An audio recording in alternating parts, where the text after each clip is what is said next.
Hello everyone, it's another day, which means it's another cookbook. This time we're going to look at Aunt Lou's Southern Recipes by Louise Henderson. This is, of course, another little souvenir cookbook that you would have picked up on your travels, particularly in the southern states. Now, Louise Henderson actually passed away last year at the age of 96, but she left us with over 100 cookbooks that she compiled throughout the years and sent out into the world so we can enjoy. Now, I picked out what I would call a comfort dish, which is not surprising since this is a Southern recipes cookbook. But it seems pretty interesting. I think it's gonna be tasty. So let me go ahead and show you everything I have out, what's gonna go in it. We will, of course, take a closer look at this cookbook and then do our taste test to see if this is something you might wanna add to your collection. So let's go ahead and get started. We are going to be making this baked ham and egg casserole. Looks pretty good, and it uses up some ingredients that I kind of needed to get out of my cabinet space and use up, before expiration dates occur. So we're getting rid of some pimentos, we're going to be using some mushrooms, and of course we've got all our other ingredients laid out. This is going to have a biscuit topping, and it did call for Bisquick. Fortunately, there's a gluten-free version of that available for me. I'm currently boiling the eggs, so now all we have to do is get our vegetables ready. One thing I did do though is I forgot to get the fresh parsley, so I'm gonna go ahead and use parsley flakes, and we just won't tell anybody. Now, we don't need a whole lot of onion and celery, so I'm just going to do half this onion and 2 stalks of celery. It does say you can add carrots and peas if you would like to. I'm not, because I'm actually serving this with a very large salad that has lots of veggies in it already. And we are rolling right along. The ham and eggs are done. This will go in the freezer for another recipe. And we've got our onions and celery ready to fry in some vegan butter. So as soon as this gets to sizzling, those veggies are going to go in there and become nice and soft. And it's bubble time, so let's get those veggies in there. And we're going to get these softened a little bit before we add our flour and our milk. So let's go ahead and let that do its thing. And in the meantime, let's go ahead and get our biscuit dough made up. And since it's just Bisquick, it's going to be really easy. We're just going to add milk to it and combine. Mine needed a little bit more milk than what the recipe called for. That might be because I'm using gluten-free and the flours are different. I think that's good. So let's go ahead and set this aside and check on our onion and celery. I think this looks good, so let's go ahead and add our flour to this already really good smelling mix. Now we're going to make a roux out of this and then slowly add our milk. We're going to do a little bit at a time just so we can make sure it all gets really well mixed in.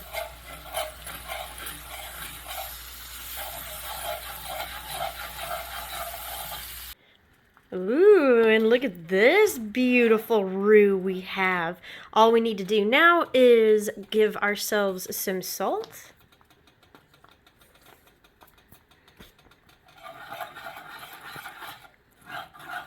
And now all we got to do is add all of this to that, which means I should have put that in a bigger pan, but I didn't. So we're gonna go ahead and try for it anyway and see what happens. Now, she did specify to not drain the mushrooms, so I'm going to do this whole can. Okay, I've changed my mind. I'm just gonna add the mushrooms since it's got the liquid in there.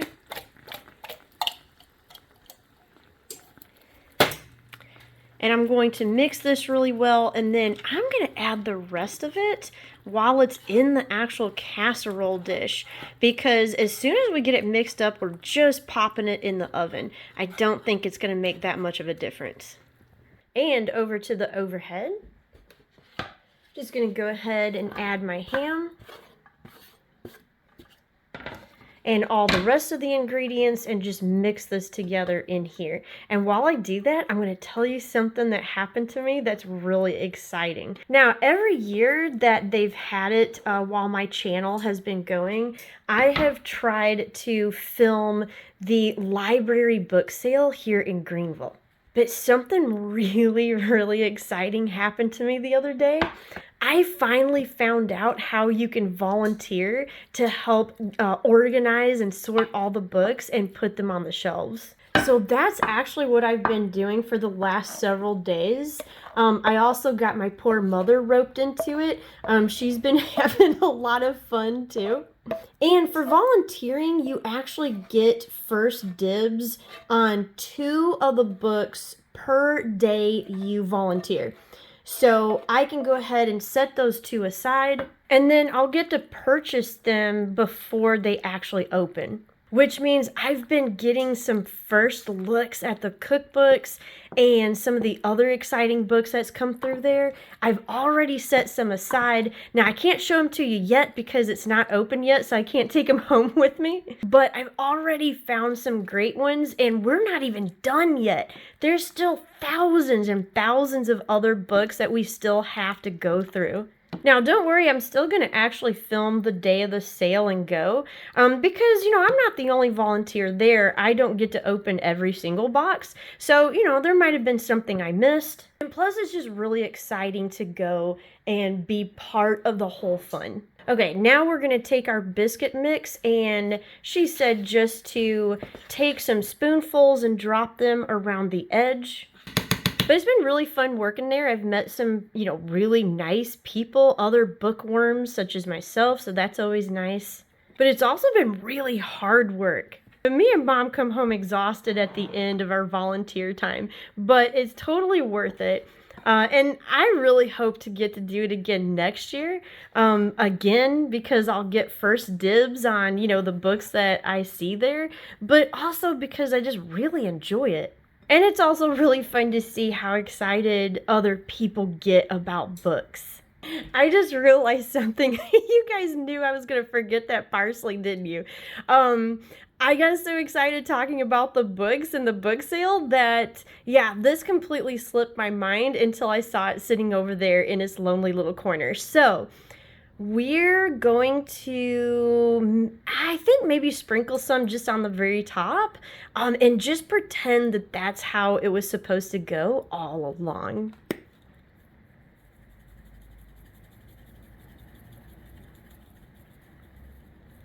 Now we're going to sprinkle this whole top with some Parmesan cheese.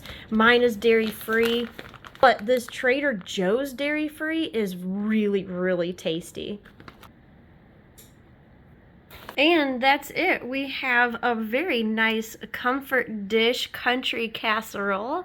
I do have a bit of a cleanup and a mess to get through, so I will be doing that. And then we'll do our look through. I'm gonna let this go a few minutes longer, but I just wanted you to see. Ooh, that's starting to look really good. Nice and bubbly. The biscuits are getting browned, so I'm going to close this up just for a little bit longer, and then we're going to be ready for our taste test. And while we're waiting, let's go ahead and look into Aunt Lou's Southern Recipes. You can see this has a copyright of 1973. We've got some soup, which this soup actually looks really interesting. We may have to come back to this one as a soup for supper episode. We've got some Southern peanut soup, which is something I've never tried, so this might be on the docket too. We also have some steak soup, and this one here, the U.S. Senate Navy bean soup. I've made this one before. This soup is awesome. We've got some appetizers. Nothing too crazy. There's some sauerkraut balls if you want to try that one. We have some Tennessee corn pone. We may have to try that one and see if it really is a true Tennessee corn pone. And then we've got some Virginia spoon bread on the other side, which we have tried spoon bread on this channel before, and it was surprisingly good. So there's nothing too crazy in here. We have, some salt raisin bread, which is good. We have some rolls. We have some things that sound pretty good, like this maple butter on these cornmeal pancakes. And then we've come to our meats and casseroles. It wasn't a large chapter, but we do have some Smoky Mountain pork, which looks good.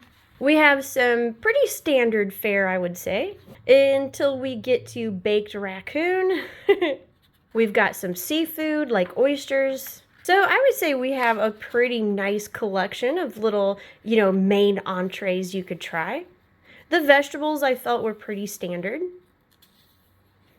You have a song for turnip greens. If any of you are musical and has a piano, maybe you can give that a try and see what this turnip green sounded like. So a lot of the sides actually look pretty good. Like this green beans and mushrooms sounds good. But I think where this cookbook in particular really shines is the candy section.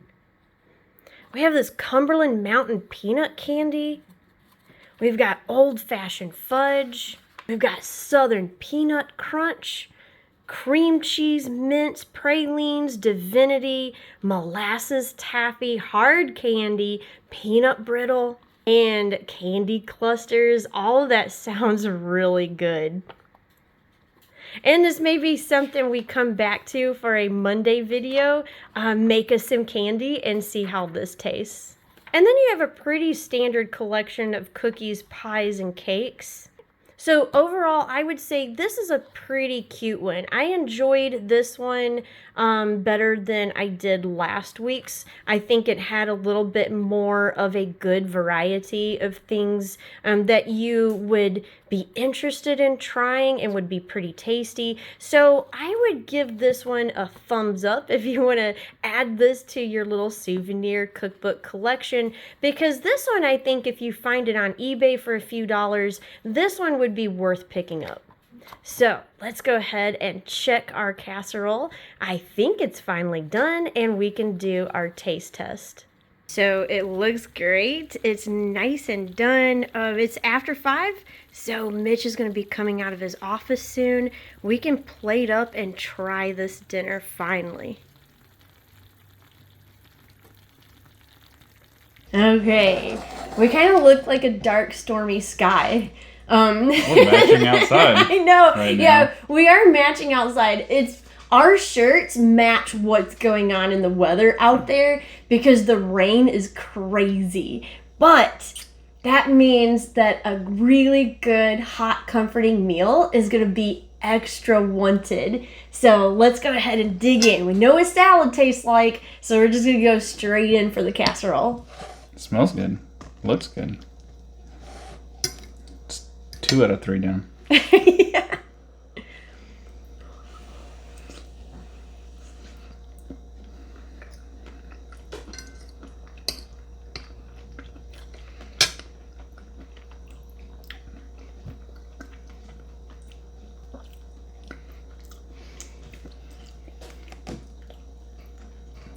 Okay.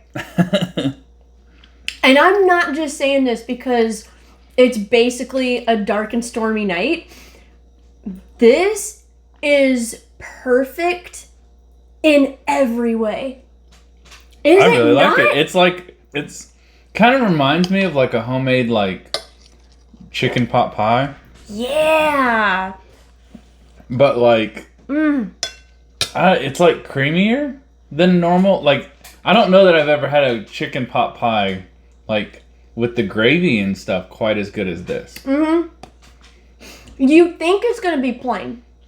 You know, it kind of hides what it's going to be, you know?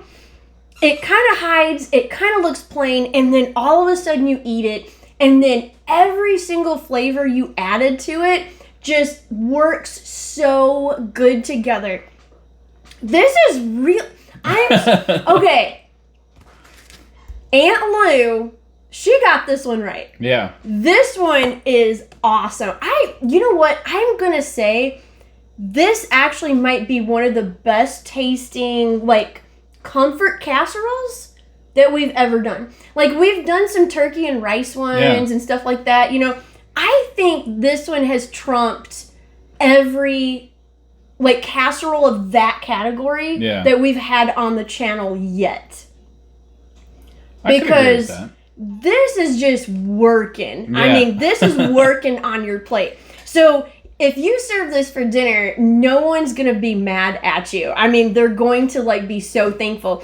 And I was coming prepared to just say, oh, yeah, it's just a standard dinner. It passes. Yeah. But it's, you know, nothing fancy.